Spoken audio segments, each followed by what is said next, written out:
Well, after a few days delay as I was busy working on MTWS in Baltimore, as that's finally over with, here is week 4 of the 2019 DCFL season as we're officially a quarter of the way through the season. Here are the standings when we last left out in week 3. In the Eastern Conference, New York leads with Charlotte 2nd and Pittsburgh 3rd, with my Charm being 4th, Philadelphia 5th, and in Jacksonville dead last at 6th place 0-3. And in the Western Conference, it's the Indianapolis Rapid Stallions number 1 with Oakland 2, Chicago 3, followed by Phoenix, Seattle, and LA still winless. We have 3 winless teams and 2 undefeated teams. I wonder how long that will last. So now let's get into week 4. So we start off with the week with my Charm visiting the Phoenix Devils. As funny enough, we met in week 4 in Baltimore when they were 3-0 and I managed to pull off an incredible comeback. That was insane. Only this time I'm on the road. I'm on a 2-game win streak. Phoenix has lost 2 in a row and not looking really good at the moment as they're trying to make this comeback.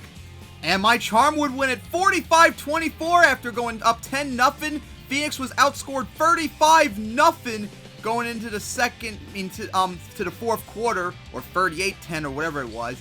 And I ended up winning in a shootout as I put up 400 yards of offense as I've now won 3 in a row. And I'm right now the 2nd seed in the playoffs as I'm hoping to maintain that as, Phoenix lost 3 in a row now. I think 2 or 3 of those games were at home, so yikes. That's definitely not a good sign for them as they look like they're tumbling down this year. Followed by that, we head up a little bit north to Oakland as the Oakland Pillagers host the Charlotte Bobcats as they're both 2-1. Teams with losing records last year, one of them's going to get the 3-1 off to a really good start to the year as they try and maintain that winning streak.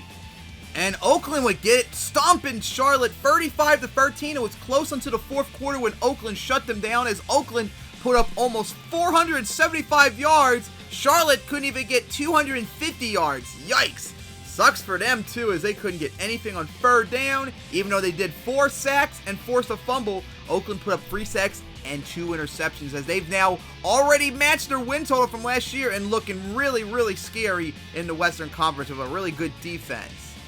And then we get to a big showdown out of conference as here it is, the rematch, the 2008 championship as Jacksonville visits in Indianapolis as Jacksonville is still winless, Indianapolis still undefeated.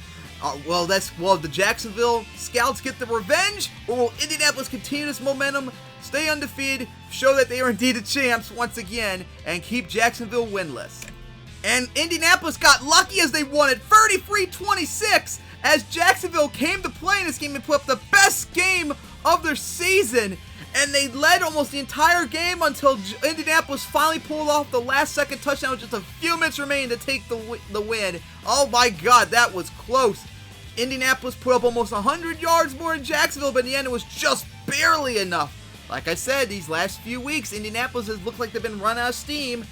Will this be the end possibly? Because remember, they only got the 4-0 last year. Will they break that this year and get to 5-0? I guess we'll have to wait and see. But hey, they once again beat Jacksonville to defend their champs against them as, yikes, Jacksonville now 0-4 as they still remain winless. That hangover is really, really hitting them hard.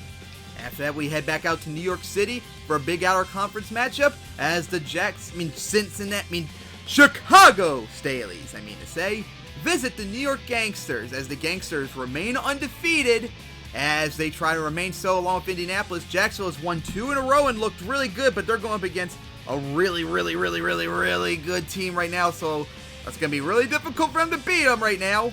And New York would hold on for the win 33-24 as Chicago came to play in this game. They put up 3 sacks on New York, but New York's 2 sacks and 2 interceptions made probably the difference as they almost got the same amount of yards. Chicago stayed there for almost the entire game even though they were down for the entire game. They put up a good fight but just couldn't beat the better team on the road as they're 2-2. New York now 4-0, almost matched their win total from last year coming up very soon as they still remain undefeated and maintain their number 1 seed in the Eastern Conference. My God, what a turnaround they've had so far.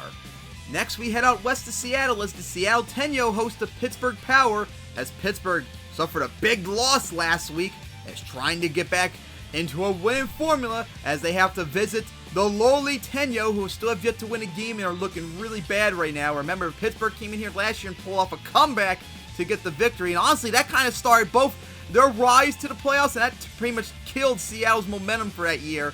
Let's see if Seattle can get revenge this year. And Seattle would get revenge 30-9 as Pittsburgh got destroyed again. Seattle put up 358 yards of offense, 2 sacks, a forced fumble, and a recovery that helped run up their score.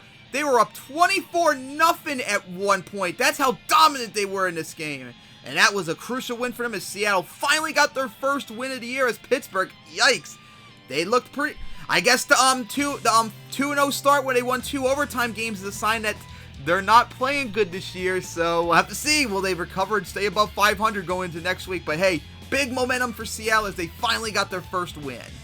And finally, we finish off the week with an expansion game showdown as the LA Mean Green Machines visit the Philadelphia Sonics as LA got destroyed last week by Indianapolis but put up a better game than anyone thought. Meanwhile, Philadelphia got destroyed by New York on the road.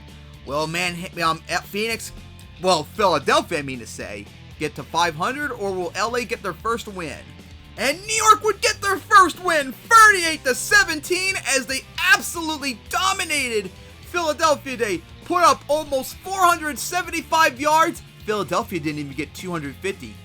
So much for an elite offense, as LA put up 7 sacks, an interception, a forced fumble, as even though New York got 4 forced fumbles themselves, they only recovered 1 of them. So wow, big day for LA as they finally got their first win on the road in a dominant fashion. Meanwhile, Philadelphia, yikes. After that solid 1-1 start, they've now lost 2 in a row in blowout fashions pretty much. And with that, Week 4 is in the books as we're now a quarter of the way through the season. As here's the updated stands, as you see, New York still leads the Eastern Conference with My Charm being second place, followed by Charlotte Bobcats third, as those are the playoff teams right now. Pittsburgh's looking in with Philadelphia right behind, and Jacksonville now being the only team with a losing record right now. Meanwhile, Indianapolis still leads the Western Conference with Oakland right behind, and Chicago being the third team, followed by Phoenix, who has a tiebreaker over Seattle, who has a tiebreaker over LA. So far, after 4 weeks, Indianapolis has the number 1 offense with My Charm being second. Meanwhile, Oakland has the number 1 defense with New York being second. Not bad so far for all those teams. So now we take a look at the schedule for Week 5. It'll start off with a big one, Baltimore at Pittsburgh, and then Charlotte, Philadelphia, and then the most lopsided game so far this year, although it could be a trap for New York as New York visits Jacksonville. And in the Western Conference, it's Indianapolis visiting Seattle. That could be maybe a revenge game, so you better watch out, Indianapolis, especially after Seattle dominated today. And then Oakland visiting Phoenix in an all-Matthews showdown, and finally LA visiting Chicago. And with that, DCFL's Week 4 is in the books as we're now a quarter of the way through season. Hopefully soon, especially now that I'm not done working on MTWS, maybe I can get more weeks done as I'm getting closer to working on Montreal and Vegas for MTWS very soon. So see you guys hopefully soon for Week 5.